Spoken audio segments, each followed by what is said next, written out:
Bismillahirrahmanirrahim. Assalamualaikum warahmatullahi wabarakatuh. Apa kabar semuanya siswa USAT kelas 11? Saya doakan semuanya semoga dalam keadaan sehat walafiat. Okay, so in this video we are going to talk about our materials in this learn from home session, ya, yang mana materinya yaitu tentang explanation text. Mari kita bahas sama-sama. Baik, kita akan bahas bagian yang pertama dari explanation text, yaitu pengertiannya. Nah, explanation text, kalau kita lihat dari namanya, explanation text, itu bisa kita artikan teks penjelasan. Nah, itu secara, kalau kita lihat asal katanya. Kalau secara istilahnya, explanation text itu gampangnya adalah sebuah teks yang menceritakan atau menjelaskan proses terjadinya suatu fenomena alam, fenomena sosial, fenomena ilmiah, maupun fenomena budaya. Jadi, gampangnya seperti itu. Explanation text adalah sebuah teks yang menjelaskan tentang proses terjadinya fenomena alam maupun non-alam. Nah, kita cukup fokus dengan dua kata tanya, yaitu why dan how. Karena memang teks eksplanasi ini atau explanation text, dia fokus ke why dan how, yaitu why, kenapa, maksudnya kenapa suatu fenomena tersebut terjadi, dan how, bagaimana suatu fenomena tersebut terjadi. Jadi di teks ini fokus membahas tentang dua kata tanya tadi, why, mengapa, dan how, bagaimana. Oke, sekarang kita masuk ke bagian yang kedua, yaitu generic structure.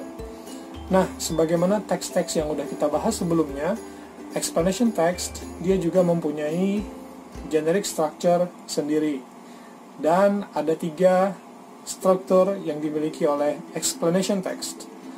Struktur yang pertama, itu namanya introduction, atau perkenalan. Atau biasa juga disebut general statements, ya. Jadi isinya adalah tentang statement-statement umum terkait fenomena yang akan dibahas di dalam explanation text ini. Kemudian struktur yang kedua, dia namanya explanation sequences, yaitu urutan-urutan penjelasan yang isinya kembali sesuai pengertian tadi, yang isinya menjelaskan tentang how, bagaimana sesuatu fenomena terjadi, dan why, mengapa suatu fenomena tersebut terjadi. Kemudian struktur yang ketiga namanya adalah conclusion atau kesimpulannya. Baik, sekarang kita masuk bagian yang ketiga, yaitu language feature atau ciri kebahasaan dari sebuah teks eksplanasi atau explanation text. Nah, karena explanation text ini adalah teks yang bersifat ilmiah, maka ciri-ciri kebahasaannya, yang pertama, dia menggunakan simple present tense. Ya, karena memang simple present tense itu digunakan untuk menyatakan kejadian yang terjadi masa sekarang ataupun menyatakan suatu hal-hal yang ilmiah. Maka dia menggunakan simple present tense, yaitu menggunakan kata kerja pertama. Kemudian ciri kebahasaan yang kedua, explanation text ini dia menggunakan passive voice. Nah, kita udah bahas materi passive voice sebelumnya, yaitu kalimat yang kebalikan dari kalimat aktif.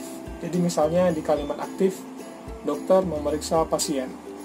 Maka di kalimat pasifnya tinggal dibalik, objeknya menjadi subjek, menjadi pasien diperiksa oleh dokter.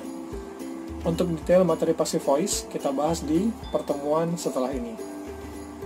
Kemudian ciri kebahasaan yang ketiga, explanation text itu dia menggunakan scientific terms atau istilah-istilah ilmiah.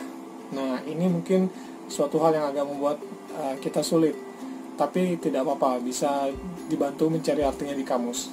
Ya, jadi teks eksplanasi itu menggunakan istilah-istilah ilmiah karena memang explanation text itu teks yang ilmiah. Misalnya, text explanation-nya menjelaskan tentang fenomena COVID-19 atau coronavirus. Nah, bisa jadi dalam teks tersebut menggunakan istilah-istilah medis.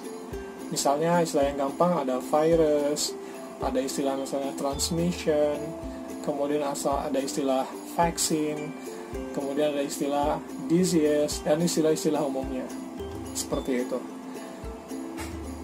Baik, setelah video ini selesai, Ustadz akan share sebuah contoh text explanation, dan nanti teks itu silahkan antum baca, antum fahamin, dan antum tanyakan jika ada yang belum dimengerti terkait isi teks tersebut. Bisa kita diskusikan di grup WhatsApp ini, ataupun bisa juga WA pribadi. Setelah kalian memahami, nanti Ustadz akan memberikan juga beberapa soal terkait teks tersebut, agar kalian bisa memahami lebih dalam terkait explanation teks tersebut. Oke, cukup dulu untuk materi explanation di video ini. Sekali lagi, jika ada pertanyaan, silakan didiskusikan. Ya, saya tutup dengan Assalamualaikum warahmatullahi wabarakatuh.